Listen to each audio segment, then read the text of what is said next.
जय श्री कृष्ण। राधे कृष्ण। ओम नमो भगवते वासुदेवाय।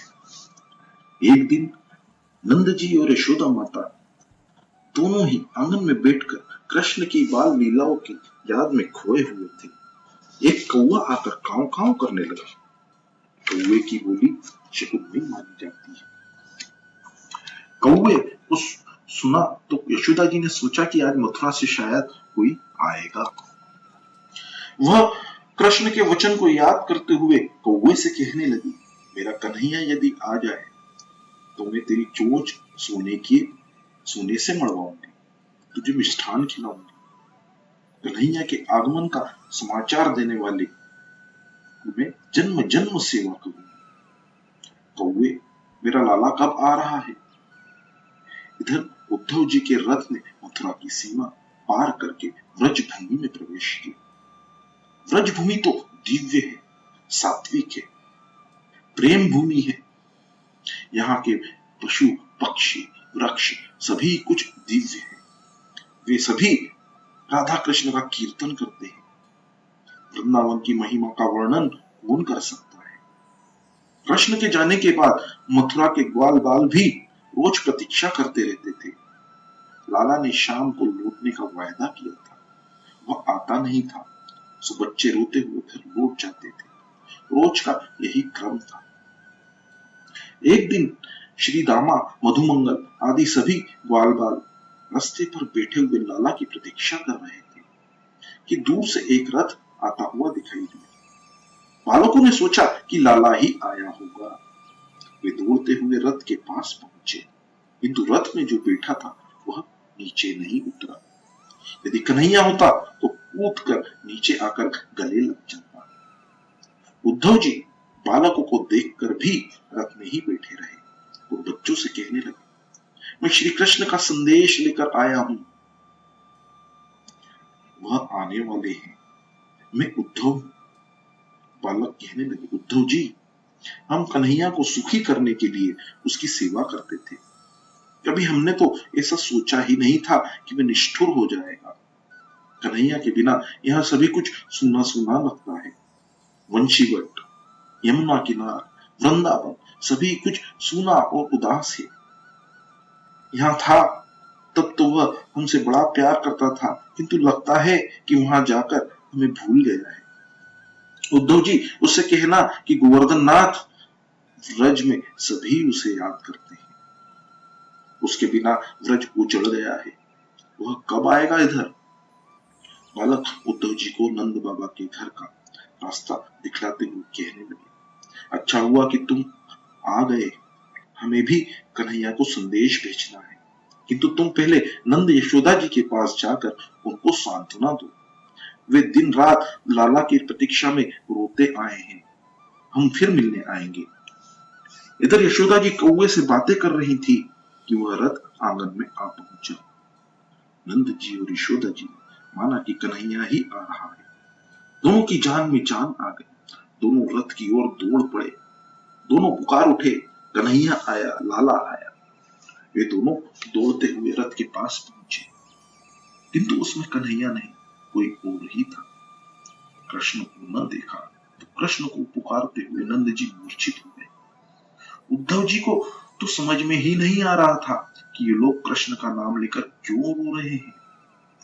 यशोदा जी धीरज धरकर एक दासी से कहने लगी, यह कोई बड़े व्यक्ति लगते हैं, इनका स्वागत करो। उद्धव जी स्नान और भोजन आदि से निवृत्त होकर आराम करने लगे। दासी ने नंद जी से कृष्ण के मित्र के आने का समाचार कहा तो उनकी मूर्छा दूर हो गई। नंद बाबा ने आंखें खोली। नंद जी को प्रणाम करते हुए उद्धव जी ने कहा, मैं आपके कन्हैया का मित्र उद्धव हूँ और उसका संदेशा लेकर आया हूँ। नंद जी ने भी कुशल मंगल पूछा। उन्होंने सोचा कन्हैया स्वयं नहीं आ सका होगा तो अपने मित्र को भेजा होगा। उद्धव जी, अच्छा हुआ कि आप आए। कंस की मृत्यु से सब यादव सुखी हुए होंगे ना? उद्धव जी, सच सच बतलाना, क्या कन्हैया कभी हमको याद भी करता है क्या? उद्धव जी, यहाँ के गोप गोपियां, तरुवर, गिरी, गाय, वन सभी कन्हैया को ही अपना सर्वस्व मानते हैं। क्या कन्हैया कभी हम सबका स्मरण करता भी है? उद्धव जी, कन्हैया से कहना कि यह गिरिराज, ये यमुना उसी की प्रतीक्षा कर रहे हैं। उसकी गंगी गाय तो वन में घूमती रहती है। यह वही यमुना है जिसमें कृष्ण जल क्रीड़ा करता था। यह वही गिरिराज है जिसको उसने अपनी उंगली पर उठा लिया था। यह वही वन प्रदेश है जहां श्री कृष्ण गायों को चराता हुआ वंशी बजाता था। वह यही मैदान देखो जहां कन्हैया अपने मित्रों के साथ खेलता रहता था। उद्धव जी, इन सब को देखकर मेरा मन श्री कृष्णमय हो जाता है और मैं पागल सा हो जाता हूँ। मुझे लगता है कि कन्हैया मथुरा में नहीं, यही है। मैं देख रहा हूँ कि वह पालने में सोया हुआ है। कल सारी रात में उसे पालने में झुलाता रहा, उससे बातें करता रहा। सुबह हुई तो मैंने सोचा जगा दूं, नहीं तो गाय चराने में देरी हो जाएगी। जो ही मैंने पलने में झांक कर देखा तो वहां कुछ भी नहीं पाया। मैं उसे भूलूं भी तो कैसे भूलूं? मुझे रोज रोज उसकी बांसुरी की मधुर तान सुनाई देती रहती है। कल मैंने देखा कि वह कदम्ब की डाली पर बंशी बजा रहा था। मुझे लगा कि वह कई घंटों से बंशी बजा रहा है, तो उसे भूख लगी हुई है। मैं माखन मिश्री लेकर उस कदम्ब पर चढ़ा तो वहां कोई नहीं था। उद्धव जी, कई बार मुझे लगता है कि वो मेरी गोद में बैठा हुआ खेल रहा है, मेरी दाढ़ी खींच रहा है। यमुना में स्नान करने जाता हूँ तो लगता है कि वह मेरे पीछे पीछे चला आ रहा है। उद्धव जी, मैं उसे अपने कंधों पर बिठलाकर घुमाता था, सो मुझे कई बार आभास होता है कि वो मेरे कंधों पर बैठ गया है। वो समय कब वापस आएगा? उद्धव जी, मेरा कन्हैया कब लौटेगा? उसने कंस जैसे राक्षसों का वध किया, सो लोग उसे ईश्वर मानते हैं। उन्हें जो ठीक लगे वह माने कि तुम मेरा तो वह पुत्र है। कन्हैया मेरा है, मेरा ही है। नंद जी की आंखों से आंसू बहने लगे। मुझे तो पलने में, घर के कोने कोने में, आंगन में, यमुना के किनारे हर कहीं कन्हैया ही दिखाई देता है। उद्धव जी, वह कब लौटेगा? मैंने उसका कौन सा अपराध किया है जो वह रूठ गया है? उद्धव जी, वासुदेव जी से कहना कि कन्हैया उन्हीं का पुत्र है, मैं उनका दास हूँ। लाला से कहना कि उसकी माता सारा दिन रोती रहती है। वह जब यहाँ था तो माता को मना लेता था, अब उसे कौन मनाए? नंद जी इतना बोलते बोलते तो व्याकुल हो गए। उद्धव जी उलझन में पड़ गए। मैं इन्हें क्या उपदेश दूं? इन्हें तो हर कहीं श्री कृष्ण ही दिखाई देते हैं। पलने में, घर में, आंगन में, वन में, यमुना किनारे, कदम्ब की डाली पर श्री कृष्ण के ही दर्शन करते हैं यह नंद जी। ब्रह्म की सर्वव्यापकता का उपदेशक होकर भी मैं वैसा अनुभव आज तक नहीं कर पाया हूं। मैं ऐसी ब्रह्म दृष्टि वाले नंद जी को क्या उपदेश दूं? उन्होंने नंद जी से कहा, बाबा आप धन्य हैं, आपका जीवन सफल हो गया, आप कृष्णमय हो चुके हैं। इतने में वहां यशोदा जी आ पहुंची। वे बोली, यद्धू जी सच सच बताओ कि मेरा लाला कुशल से तो है ना? वह खाने के समय बड़ी जिद करता था, वह कहीं दुबला तो नहीं हो गया है ना? क्या वह आनंद में तो है? कभी वह मुझे याद भी करता है? वहां उसे कौन मनाता होगा? गोकुल में था तब तो वह मेरे आंसू देख नहीं सकता था, वह मुझे मना लेता था। जब मैं यमुना जी जाती थी तो उसका श्याम रंग कन्हैया की याद दिला देता है। मुझे लगता है कि अभी वह यमुना जी के जल में से बाहर निकलकर मेरी गोद में आ बैठा है। उससे पूछना कि उसकी माता ने ऐसा कौन सा अपराध किया है कि वह यहाँ आने तक का नाम नहीं ले रहा है। मैंने उसे एक बार मूसल से बांधा था, इसलिए तो वह नहीं रूठा है। यशोदा जी बोलती जा रही थी, वह कभी मुझे याद भी करता है क्या?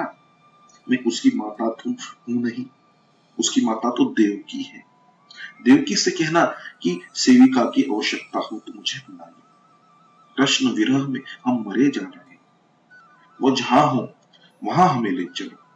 हमें वहां ले चलोगे तो भगवान तुम्हारा कल्याण करेंगे। मैं नारायण से प्रार्थना करती हूँ कि कन्हैया चाहे यहाँ न आए किंतु जहां भी रहे सुखी रहे। उद्धव जी बोले, माता जी, श्री कृष्ण तुम सबको बार बार याद करते हैं। वे स्वयं यहाँ आने वाले थे किंतु मथुरा का शासन उन्हें संभालना है, सो उन्हें अवकाश ही नहीं मिलता है। मुझसे कहा मैं मथुरा में आकर इस कारोवर में डूब गया हूं, तू मेरी माता को मेरा कुशल मंगल दे। नंद जी बोले, नंद यशोदा का कृष्ण प्रेम देखकर उद्धव जी का आधा अभिमान तो हवा हो गया। जो व्यक्ति पलने में, घर में, आंगन में, वृक्षों पर, वन में, हर कहीं श्री कृष्ण को ही देख रहा हो, उसे ब्रह्म की व्यापकता का पूरा उपदेश कैसे दूं? ये दोनों तो हर कहीं बुद्धि और मन से ब्रह्म के सर्वव्यापी रूप का अनुभव कर रहे हैं। बातों ही बातों में प्रभात हो गया। ब्रह्म मुहूर्त में गोपियां स्नान आदि से निवृत्त होकर कृष्ण कीर्तन करती हुई दधि मंथन करने लगी। उनकी आंखें भीग जाती थी। उद्धव जी यशोदा से अनुज्ञा लेकर यमुना स्नान करने चले। सखियों को भी कन्हैया का संदेश देना था। गोपियों का कृष्ण कीर्तन सुना तो उन्होंने सोचा कि इनके कंठ इतने मधुर हैं, वे कैसी अद्भुत स्वरूपा होंगी। उन्होंने अब तक किसी गोपी का दर्शन पाया ही नहीं था। ब्रह्म मुहूर्त में कृष्ण कीर्तन करने वाले इन व्रजवासियों को धन्य है। कृष्ण के स्मरण मात्र से इनके हृदय द्रवित होते हैं। उद्धव का ज्ञान गर्व अब धीरे धीरे मिट रहा था। ऊधो भयो सूधो, उद्धव का ज्ञान भक्ति रहित था, सो कृष्ण ने उनको व्रज भेजा था। उद्धव जी नंद यशोदासी प्रेम मूर्ति को देखकर आनंदित हो गए। दधि मंथन के बाद नंद जी के आवास की ओर देखकर प्रणाम करने का गोपियों का नियम था। आज नंद जी के आंगन में वे सब प्रणाम करने आई तो वहां रथ को देखा तो उनको अक्रूर प्रसंग याद आ गया। हमारे कन्हैया को ले जाने वाला अक्रूर लगता है, फिर आया है, क्यों आया होगा वह? विरह व्याकुला ललिता कृष्ण का नाम रटती जा रही थी तो विशाखा ने कहा, अरे कृष्ण तो स्वार्थी और कपटी था, राजा बनते ही हम सबको भूल गया, अब मन लगाकर घर के काम काज करने हैं। ललिता बोली, मैं कृष्ण को ज्यों ज्यों भूलने का प्रयत्न करती हूँ वे उतने ही याद आ जाते हैं। कल मैं कुएं पर जल भरने गई थी तो बांसुरी का सुर सुनाई दिया। मैंने इधर उधर देखा तो पाया कि लाला वृक्ष की डाली पर बैठा हुआ बांसुरी बजा रहा है। मैं लाला के दर्शन से ऐसी बावरी हो गई कि घड़े को रस्सी से बांधने के बदले मैंने अपने बच्चे को ही बांधकर कुएं में उतार दिया। लाला ने यह देखा तो कूद कर आया, बच्चे को बाहर निकाला और मुझे उलाहन देने लगा। वह मुझे घर तक पहुंचा गया, मैं उसे कैसे भूल सकती हूँ। एक अन्य गोपी ने कहने लगी, लोग चाहे कुछ भी कहें किंतु मुझे तो कृष्ण यही दिखाई देते हैं, वो मथुरा गए ही नहीं। कल सायंकाल को जल भरने यमुना जी जाना पड़ा, अंधेरा होने को आया और मैं डर रही थी कि घड़ा उसने मेरे सिर पर रख दिया और बातें करता हुआ मुझे घर तक छोड़ गया। वह कहता था कि वह यहाँ व्रज में ही रहता है। मुझे उसकी बातें बार बार याद आती है, मैं उसका स्वरूप भूल नहीं सकती। उसके साथ बातें किए बिना चैन ही नहीं आता मुझे। बड़े बड़े साधु और योगी जन समाधि लगाकर संसार को भूलने का भगीरथ प्रयास करते हैं, फिर भी उन्हें सफलता नहीं मिलती। उनकी वृत्ति प्रभुमय नहीं हो पाती है।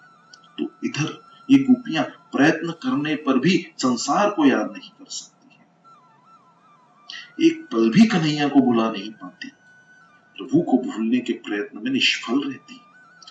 हर किसी वस्तु का अभाव अनुभव किया जा सकता है किंतु आत्मा का नहीं। श्री कृष्ण गोपियों की आत्मा है, सो उन्हें कैसे भुला सकती है। गोपियां बोली, इस प्रकार कृष्ण के विषय में बात कर रही थी कि उद्धव जी स्नान आदि से निवृत्त होकर भगवान द्वारा दिए गए पीतांबर और वैजयंती माला धारण करके आए। गोपियों ने उनको प्रणाम किया तो उद्धव जी ने अपना परिचय देते हुए कहा, मैं तुम्हारे मथुरावासी श्री कृष्ण का अंतरंग सखा उद्धव हूं और तुम्हारे लिए उनका संदेश लेकर आया।